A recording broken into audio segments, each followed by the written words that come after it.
just let me say from the get-go, we are not going to use those leaf stickers from Dollar Tree. Okay, we'll just get that right out of the way from the get-go. Hey y'all, APG Jamie here, and today we are doing a video on behalf of 4th Art Saturday. It's a hop, y'all. And the theme is nature. So this was my second project to do for nature. The first one came out way too fancy, and I will show that to you. I've already decided I'm going to show it to you on December 24th, you know, Christmas Eve here in Americas, on account of I was going to take that week off, and hey, now I will have a video for that Friday. Idiot! Corrugated board, aka cardboard. Okay, couldn't rip it down in, you know, parallel to the grooves there, so I had to do a little cut like you would with fabric to get it to start going so you could tear it. Same thing with this. Who knew that was going to happen? But it ripped sideways really well, which was almost a surprise. So we've got this piece of faux chipboard, also known as cereal box, y'all. Okay? I keep hearing weird chunkas noise. Anyway, we've trimmed it down to size of our paper. That's scrap paper, y'all, left over from an olden day project. Okay? Alright. So we've put our glue on there, and we've put it on there pretty good, and we're sticking it onto the corrugate board. Okay, so now we have faux chipboard on corrugate board, right? And I wanted the faux chipboard on there to give a smooth background. I don't know if you've ever written on corrugate board, but you know, it's a little bumpy, y'all. Did I say our theme was nature? Did I say it was a hop? It is a hop, okay? The links to everyone else in the hop is in the description box below.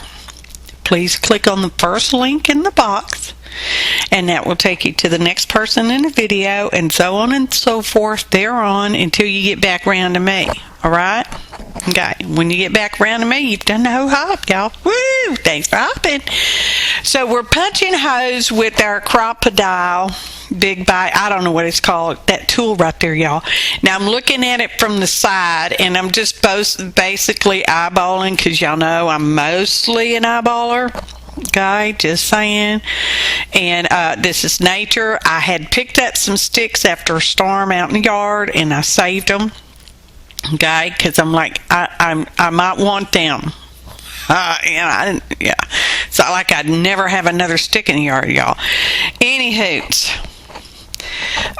we're going to sew that there stick onto the corrugate board. Okay, yeah, links in the description box below. Oh, along with a list of ingredients also. Okay, click on that phrase, show more, to see more information. And there's like some lichen, you know, that mossy type stuff that will grow on trees and limbs and stuff sometimes, and I wanted to keep that. That's why I used this little portion. Oh, and speaking of sticks from the yard, sometimes, y'all, sometimes they will have bugs in them. Please be aware of this. In order to get the bugs out of your sticks, okay, you're going to need to bake them in the oven, all right? Not too hot. 200 to 250 will be sufficient to make the bugs come out and them to not make it into your kitchen, aka euthanize, remediate, exterminate the bugs from your sticks, okay? Because they're there. Whether you see them or not, they are there. Anyway, So there's that. So now we've got our little papers stuck on there, or sewed on there with that orange thread, because I had it in my mind I wanted orange and I wanted to use those leaves because, you know, it's just more nature. And the first project I did I wanted rustic, okay? Truly, I wanted rustic, but my first one was too fancy, okay? But this one is rustic, all right? I know you could do this with any kind of scrap papers. And I'm sewing my stick on there. I have crochet cotton thread, cotton crochet thread. Okay, it's a little skinny thread. It's like string. Anyway, that's what I'm using, and it happens to be a pale green that is pretty near the same color as that stuff that's on the little branch right there.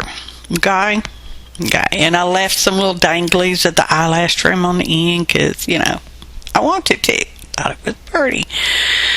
And we're tying that off. It's sewed on there.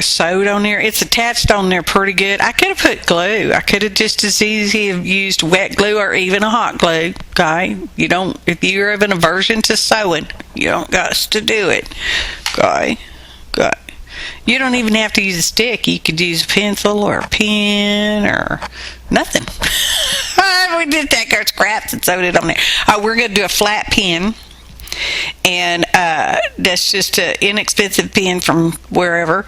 And it had that little bubble stuff on the ink in the ballpoint pen part, and which meant it should have written, but I've made flat pens a lot in the past, and trust me, you want to test to make sure it works before you make it a flat pen, just saying.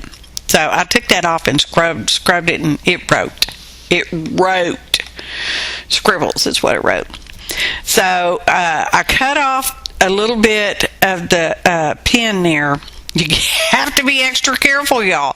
You do not want to cut the part that's got the ink in it because you'll have a mess. Just plain and simple, don't do it. Okay? But I wanted it just a little bit shorter, so I took the chance. I peeked down in the hole as good as I could with my super special eyeballs, y'all. And I determined I'd be okay. You risk what you want to risk. So as it turned out, the pen slid up in the corrugate there, and I've got this other little piece. It's just a wee bit smaller, and that's fine. It's perfect.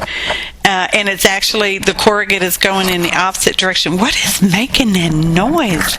Anyway, we're gluing it on there, and because it is wavy and wiggly and all that, not really wiggly, but wavy, bumpy, we are going to put some clamps on there and let that dry pretty good. We're not letting it dry all the way because I don't have that kind of patience. And then I came back to my pad, and I'm like, well, I don't like the orange on there now, because now I've decided I'm not going to put those faux sticker leaves on there. Well, they're not faux stickers, but anyway, I'm not going to put those on there. So we're just going to go ahead and use the green to sew the little scrap note papers on. Hard time with the needle and pulling the tail out and all. Oh, just, you know how it is.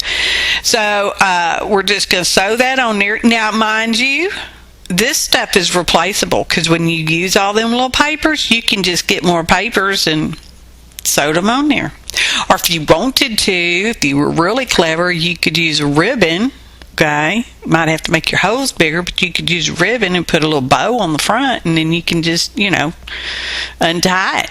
And we're going to make a hanger, because I thought, well, you know, I don't know. Am I going to hang this out in the studio? Am I going to put it on the refrigerator? I don't know what I'm going to do. And we just have to have enough eyelash thread, in my opinion, to make a hanger. So we're just making a little hanger. And I'm just tying it on. I'm not using any glue on the little knots, you know. It's not very heavy. You know, the cardboard and the stick probably weigh about the same, which is, you know, just a matter of a few ounces. So now we have our flat pen done. Now, I will tell you, it is weird to write with a flat pen on account of we're so used to using round pens. Okay, just so you know. And I had this eyelet. I had a little tiny eyelet, and I thought, no, I want a bigger eyelet because I don't think it'd be thick enough to go through the corrugate. So now we're poking a hole again. Not in the pin. You have to be careful. You don't want to smoosh the pin. And we're going to put the eyelet in there. Okay, and as you can see, I still got my clamps on the end down there near the ball point pin part. Okay, and now we're just going to take the thread, because we have a long thread on our little notepad there, and I'm pulling up my pin. Can I write with it comfortably without it, being too tight? And I'm like, yeah. So we put a little knot, and then we check it again just to make sure, because it'd be nothing worse than trying to write on that there notepad with a pen that won't flip all the way around where you can write with it. So now we go, yeah, see, that'll work. That'll work real good. And I thought, well, if we put it on the refrigerator, we want some magnets, because, magnets go on the refrigerator. Actually, they could go on the side of a microwave or a metal lamp, So we have these magnets. They're just generic magnets from wherever they're from. And I'm putting 2 on there because I want it, I want it balanced, because it's all about the balance. And then this is how you write with it. It's kind of weird. I'm not lying. Okay? It's just, well, thanks for watching. Oh, be sure to check out everybody else's links. All right? Photo montage. We all appreciate you. Be sure to comment and like the other people's channels, okay? Subscribe to them if you like them and you're not already subscribed, all right? Okay? It's that time of year to be kind and grateful, y'all. Be grateful for the YouTube creators that create for you to watch in the middle of the night when you got insomnias, or to help you doze off to go to sleep for a nap, or to keep you company while you're vacuuming and doing the dishes and stuff like that, y'all. Look, it's hanging on the refrigerator. Oh, we also appreciate you so much. Thanks for watching, and happy arting, y'all.